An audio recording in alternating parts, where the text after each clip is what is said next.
Ada sebuah dosa yang dibicarakan dalam Alkitab yang merupakan dosa yang tidak terampuni. Ini adalah ekspresi yang muncul dari Injil Sinoptik. Anda dapat menemukan dosa ini di salah satu pasal atau ayat yang paling kuat di seluruh Alkitab. Pada Matius pasal 12 mengungkapkan kepada kita sebuah dosa yang tidak mendapatkan pengampunan, baik dalam kehidupan ini ataupun kehidupan yang akan datang. Banyak orang khawatir dan stres tentang apakah mereka telah melakukan dosa ini. Anda akan terkejut bahwa jumlah orang-orang yang sedang hidup dalam ketakutan terus-menerus bahwa mereka telah melakukan dosa yang tidak terampuni ini. Apa yang kita perhatikan adalah bahwa ada banyak orang yang tidak benar-benar mengerti apa itu dosa yang tidak terampuni.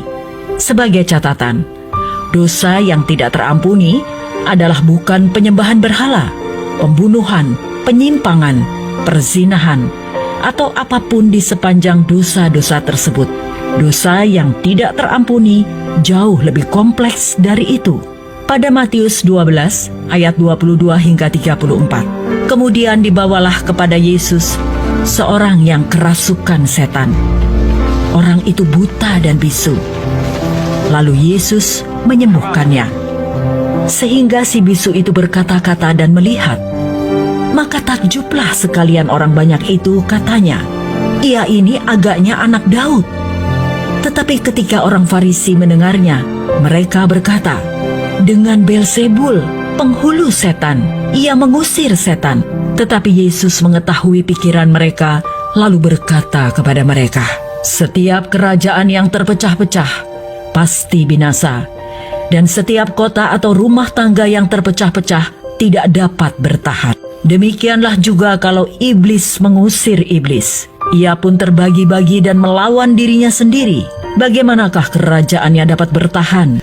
Jadi jika aku mengusir setan dengan kuasa Beelzebul, dengan kuasa siapakah pengikut-pengikutmu mengusirnya? Sebab itu merekalah yang akan menjadi hakimu. Tetapi jika aku mengusir setan dengan kuasa Allah, maka sesungguhnya kerajaan Allah sudah datang kepadamu. Atau bagaimanakah orang dapat memasuki rumah seorang yang kuat dan merampas harta bendanya apabila tidak diikatnya dahulu orang kuat itu? Sesudah diikatnya, barulah dapat ia merampok rumah itu.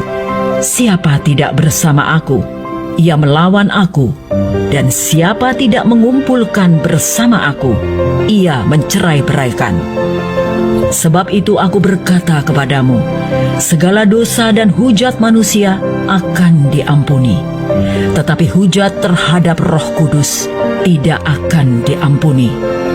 Apabila seorang mengucapkan sesuatu menentang Anak Manusia, ia akan diampuni. Tetapi jika ia menentang Roh Kudus, ia tidak akan diampuni. Di dunia ini tidak, dan di dunia yang akan datang pun tidak. Jikalau suatu pohon kamu katakan baik, maka baik pula buahnya. Jikalau suatu pohon kamu katakan tidak baik, maka tidak baik pula buahnya. Sebab dari buahnya pohon itu dikenal. Hai kamu keturunan ular beludak, bagaimanakah kamu dapat mengucapkan hal-hal yang baik, sedangkan kamu sendiri jahat, karena yang diucapkan mulut meluap dari hati. Penting untuk diperhatikan dengan siapa Yesus berbicara. Dia tidak berbicara dengan orang percaya, tapi dia berbicara dengan sekelompok orang Farisi yang tidak percaya. Sekarang bagaimana mereka melakukan dosa ini? Mereka telah melakukan dosa ini dengan menghubungkan pekerjaan Yesus dengan iblis. Pada Matius 12 ayat 24, tetapi ketika orang Farisi mendengarnya, mereka berkata, dengan Beelzebul, penghulu setan, ia mengusir setan. Perhatikan bagaimana mereka tidak menyebut Roh Kudus sama sekali. Mereka tidak secara aktif atau sadar mengatakan apapun yang menentang Roh Kudus. Apa yang mereka lakukan adalah mengaitkan pekerjaan yang telah dilakukan Yesus Kristus dengan kuasa iblis. Ketika Kristus telah melakukan pekerjaan itu melalui kuasa Roh Kudus, dengan kata lain, orang-orang ini melihat pekerjaan Yesus dan berkata, bahwa itu adalah pekerjaan iblis, yang merupakan pekerjaan seseorang yang diberi energi oleh kuasa neraka. Mereka menolak kuasa Roh Kudus yang bekerja melalui Yesus Kristus. Dengan kata lain, mereka menolak bahwa Yesus adalah anak Allah yang hidup dan pada dasarnya menolak keselamatan. Sekarang pertanyaannya adalah, dapatkah seorang Kristen melakukan ini? Dapatkah seseorang yang telah dilahirkan kembali berdiri begitu saja dan melihat karya Yesus dan mengatakan pekerjaannya adalah pekerjaan iblis? Jawabannya adalah tidak. Oleh karena itu, seorang Kristen tidak dapat melakukan dosa tersebut. Dan orang-orang yang telah melakukan dosa tersebut tidak peduli apakah mereka telah melakukannya atau tidak, karena mereka melihat pekerjaan Yesus sebagai kejahatan. Anda tidak perlu takut apakah Anda telah melakukan dosa yang tidak terampuni sebagai seorang Kristen. Mereka yang sedang melakukan dosa itu sampai mati tidak pernah menyesali tindakan mereka. Mereka bertindak dengan kesadaran penuh atas tindakan mereka. Orang yang berpaling kepada Yesus Kristus dalam iman tidak dapat melakukan dosa ini. Orang-orang yang berpaling kepada Yesus Kristus dalam iman tidak dapat melakukan ini, karena mereka mengakui siapa Dia dan mereka mengakui bahwa Dia adalah jalan menuju Allah. Sekarang, apa yang saya ingin Anda ambil dari pesan ini adalah bahwa Tuhan adalah Tuhan yang dapat mengampuni dosa-dosa Anda, terlepas dari apa yang mungkin telah Anda lakukan di masa lalu. Jangan hidup dalam ketakutan. Anda tidak akan masuk neraka. Tuhan adalah Tuhan yang pemaaf. Akui dosa Anda hari ini, dan Tuhan akan mengampuni Anda hari ini juga. Pada Matius 12 ayat 31, sebab itu aku berkata kepadamu, segala dosa dan hujat manusia akan diampuni, tetapi hujat terhadap Roh Kudus tidak akan diampuni. Setiap dosa akan diampuni.